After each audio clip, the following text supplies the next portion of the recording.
October 1962. The world teetered, unseen, unheard by most, a precipice, nuclear war, not a movie, not a drill. This was real. Could this be it? The final chapter? Questions echoed. In silent corridors of power, in terrified whispers. Humanity's existence hung by a fragile thread, a very, very thin thread. The air itself felt charged, heavy. Imagine the unthinkable. Cities turned to ash. A world bathed in radioactive fire. Nuclear warheads, thousands of them. Poised, ready to launch. Silent sentinels of ultimate destruction. Each one a city killer. Each one a nation destroyer. Could civilization survive such a holocaust? Would anyone?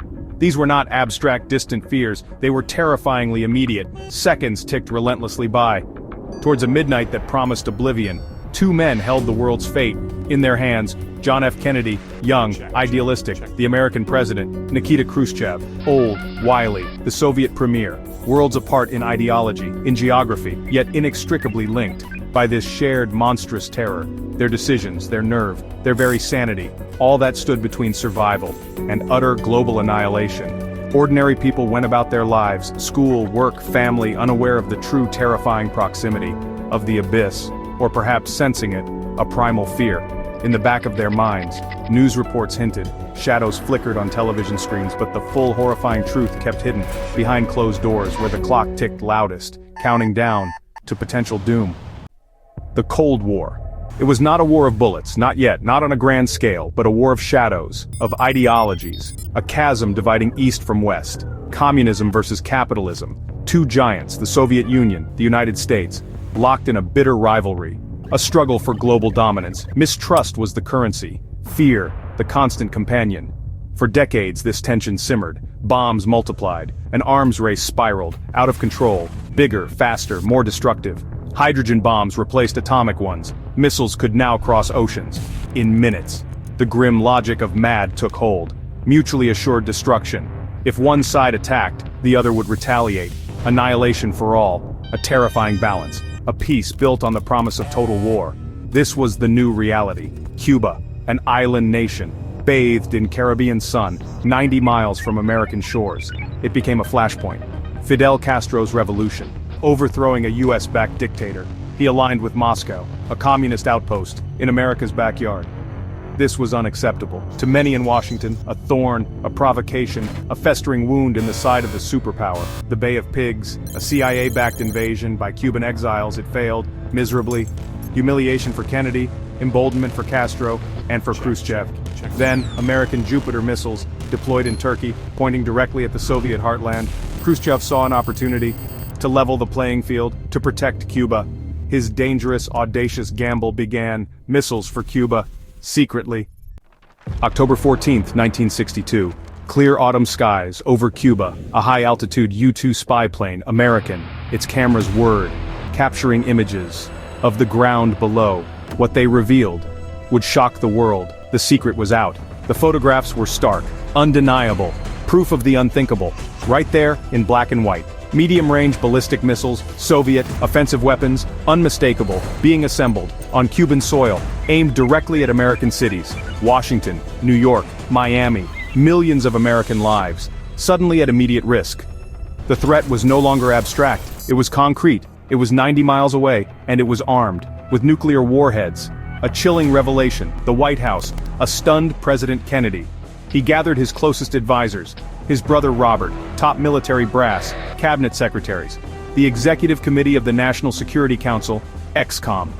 They met in utmost secrecy. For days the debates raged, voices were raised.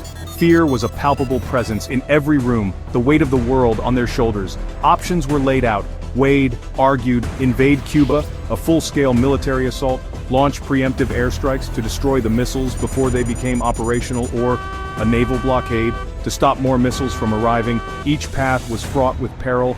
Unspeakable consequences loomed. One wrong move could trigger Armageddon. The clock was ticking, louder and louder. On October 22, Kennedy spoke to a stunned American nation, to a watchful, anxious world. His televised address was calm, yet firm. His voice, honestly, was grave. He revealed the truth. The Soviet missiles in Cuba, a clandestine, reckless, and provocative threat to world peace. The deception was laid bare. There was no hiding it now. The confrontation was public. He announced a strict quarantine on all offensive military equipment shipped to Cuba. Not a blockade that was an act of war, words mattered immensely, but the meaning was clear. American naval vessels would surround Cuba. They would stop and search Soviet ships. The gauntlet was thrown down, a direct challenge to the Kremlin, to Khrushchev himself. Panic rippled outwards. A quiet, insidious dread. People stayed glued to their radios, to their television screens, listening to the news updates, speculation. What would Moscow do? Would Khrushchev back down, or would he escalate? In schools, children practiced duck and cover drills, hiding under their desks as if that could save them from a nuclear blast. Around the globe, military forces went on high alert. American bombers took to the skies carrying nuclear weapons. Strategic Air Command moved to DEFCON 2, the highest state of readiness short of actual war. Soviet submarines armed with nuclear torpedoes prowled the Atlantic. The planet braced itself for the unthinkable, for the final, terrible war between superpowers. Soviet ships steamed onward across the Atlantic towards Cuba, towards the quarantine line drawn in the ocean by the US Navy. Would they attempt to run it? Would they stop? Or would American warships fire? The world watched, waited, for that first fateful encounter. The tension was unbearable. A single shot could ignite the entire tinderbox. DEFCON 2, the United States military at its highest operational readiness ever. Nuclear weapons were armed, ready for immediate launch. Fingers hovered near buttons, in missile silos, in bomber cockpits, in submarine command centers. One mistake, one miscalculation, one false alarm could lead to an irreversible chain reaction, a global nuclear exchange within minutes. Letters from Khrushchev arrived in Washington, two of them contradictory. The first, emotional, rambling, but offering a deal: remove the missiles if America promised not to invade Cuba. The second letter, harsher, more demanding, now insisting the US must also remove its missiles from Turkey. Which message was real? Which to respond to? Confusion reigned. Then disaster struck. On October 27, Black Saturday, an American U-2 spy plane was shot down over Cuba by a Soviet surface-to-air missile. The pilot, Major Rudolph Anderson Jr., was killed, the first combat casualty. Hawks in Washington screamed for immediate retaliation. Attack now! Destroy the SAM sites! The pressure on Kennedy became almost intolerable. Kennedy faced immense, almost overwhelming pressure from his military advisors, from some in Congress. Attack, retaliate for the U-2, show strength. But he resisted. He chose calm. He chose restraint. He sought a different path, away from the abyss. He understood that escalation could quickly spiral beyond anyone's control into the unimaginable. He made a critical decision: to ignore Khrushchev's harsher second letter publicly, and respond instead to the more hopeful, more conciliatory first message. A public offer was made. The US would pledge not to invade Cuba if the Soviet missiles were withdrawn under UN supervision. It was a gamble, a leap of faith across the ideological divide, hoping for a rational response. Behind the scenes, away from the public glare, secret talks intensified. His brother, Robert Kennedy, the Attorney General, met with Anatoly Dobrinin, the Soviet ambassador to Washington. A direct, confidential channel. They spoke frankly, urgently, searching for a way out, for common ground before it was too late, for everyone. The fate of millions rested on these hushed conversations. The crucial bargain was struck in that secret meeting. The US Jupiter missiles stationed in Turkey on the Soviet border, they would be removed quietly several months later. This part of the deal would remain secret for years.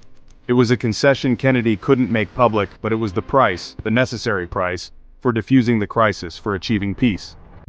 Khrushchev blinked. He agreed to the terms, the public ones, and the secret understanding. On October 28, Radio Moscow announced the Soviet Union would dismantle its offensive weapons in Cuba and return them to the USSR. A collective sigh of relief swept across the globe. The world had stepped back from the brink just in time. The missiles began to leave Cuba, slowly, under American surveillance and UN verification. The immediate danger passed, the quarantine was lifted.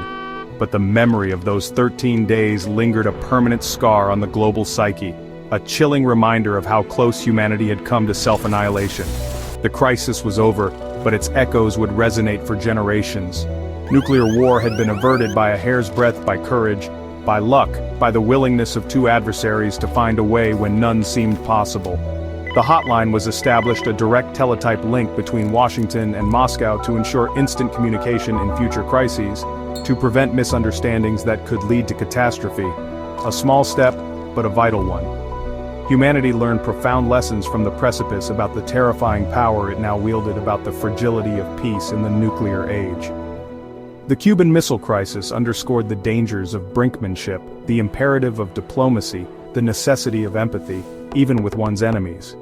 The world had been given a second chance, a stark warning. The fate of humanity remained a shared responsibility. Thank you for watching. As we remember the lessons of the Cuban Missile Crisis, let's carry forward the hope for peace. Subscribe for more stories that shaped our world, and help ensure history's warnings are never forgotten.